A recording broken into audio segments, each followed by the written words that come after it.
If you're a young kid and you just saved your first $5,000 or your first $10,000, the max purchase you should be making is like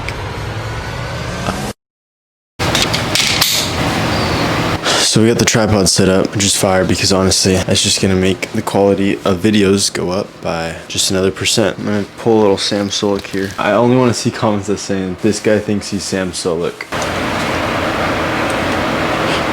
Right. I think that's enough mogging. I like just being able to just like throw the tripod up and then just like, I think I'm gonna leave it on the tripod. That's what I'm gonna do. So that way I can just walk around within the house, just set it up, boom.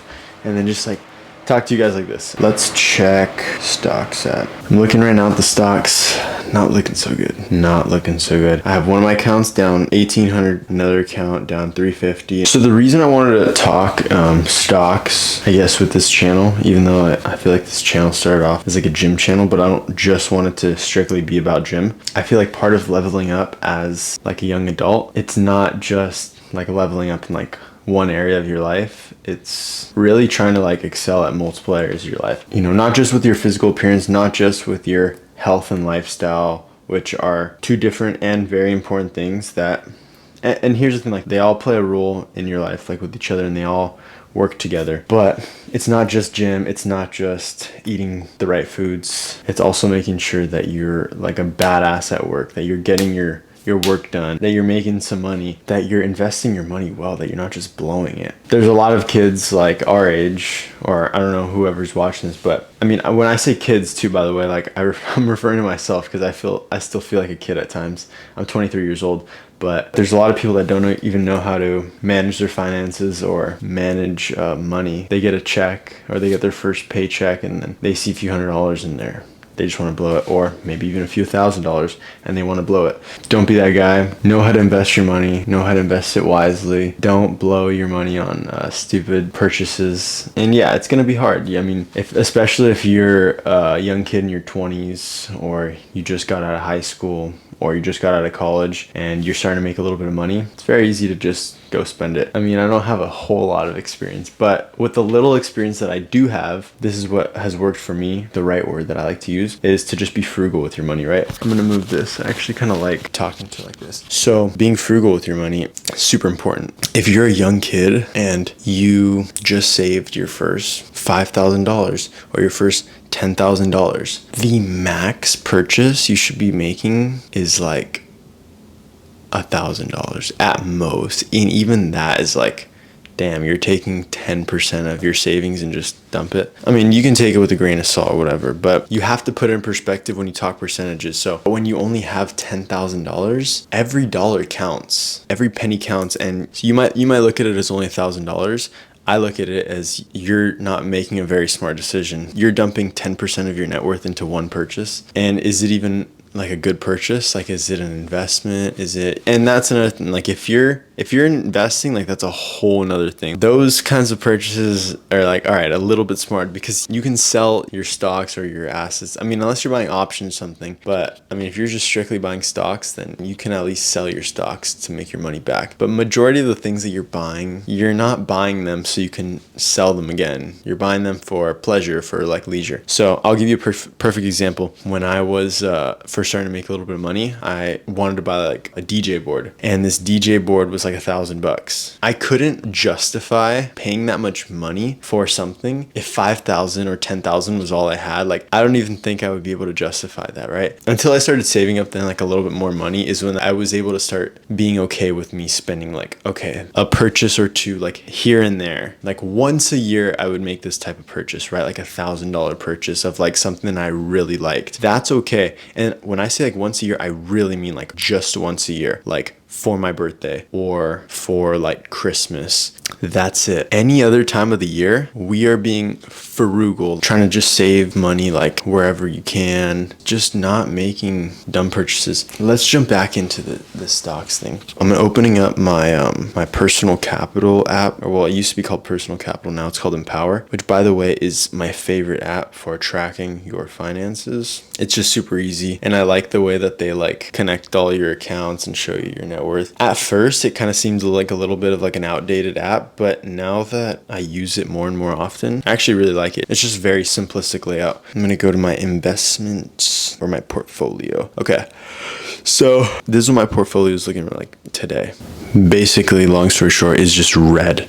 We're down a little over $2,000 for the day. Now, a lot of kids my age will probably be like losing their mind, down $2,000. And I'm not trying to say like $2,000 is like a little bit of money. It's not a little bit of money. It is a significant amount of money. I guess the reason I'm not too worried about it is because it's not like I made a $2,000 purchase. This is multiple years of investing. Okay, we had one bad day and I already know that the market's just going to correct itself. This is a perfect day to make this type of video too, because the markets are really down. Like, it was a bloodbath today. It is Monday, August 5th. Who knows if this is going to continue or not? I have no idea, but we will see. Yeah, here, let me actually zoom this out. I totally forgot. So I'm not trying to show you guys like how much I lost in the day, like for like, oh, he lost $2,000, like feel sorry for, or nothing like that. I guess I'm showing you guys just to try to be transparent. These days are going to happen. You can't really get too down on yourself, the same way that you don't want to get too high on your highs. You don't want to get too low on your lows. So this morning, I obviously saw that. I mean, the only thing you really can do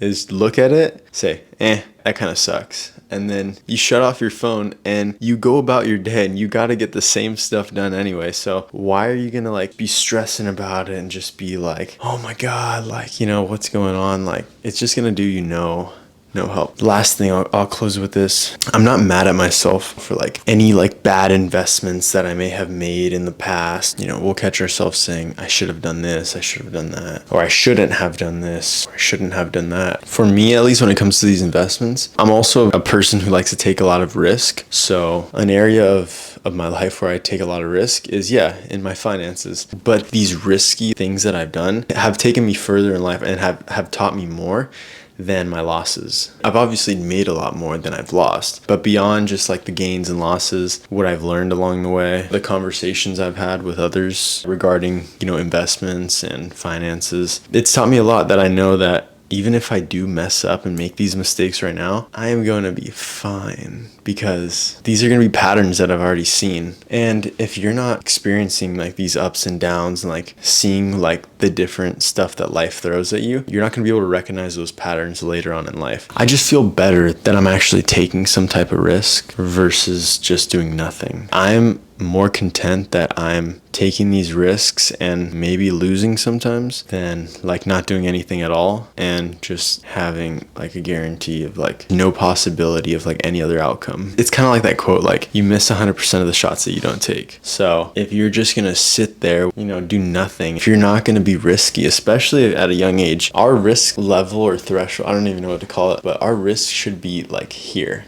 like up there. Now obviously, like once you like start to get like later on in life, now you want to like bring your risk down, because you know you don't want to be like nearing retirement and then all of a sudden you have like a huge decline in your net worth, and now you just retired with like way less money than you expected. But I mean, we're young, like we can take on that risk. If the market dips, even if it takes 3, 4, 5 years to recover, we're still young enough to where that's not going to affect us. You know, you'll still be fine because you're not going anywhere. Well, hopefully. I guess what I'm trying to say is just like to any young adults out there, just be more aggressive. Play more around in the stock market, lose money, make money. Do it now while you're young, and so you can learn. And it's like that $2,000 that I lost it. Like I didn't even really lose it. It's like, cause like I don't feel it, right? It's just the value of my stocks went down $2,000, right? I was never gonna sell those stocks anyway. You know, like even if it did up $2,000 or down $2,000, or if it stayed the same, it's not like I was gonna sell them anytime soon.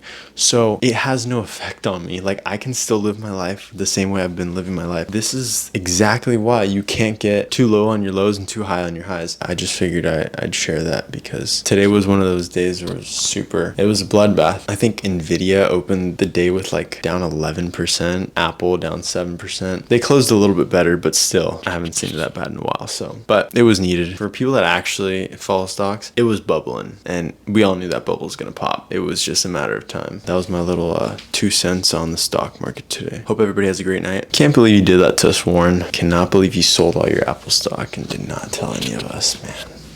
It's fine. It's fine.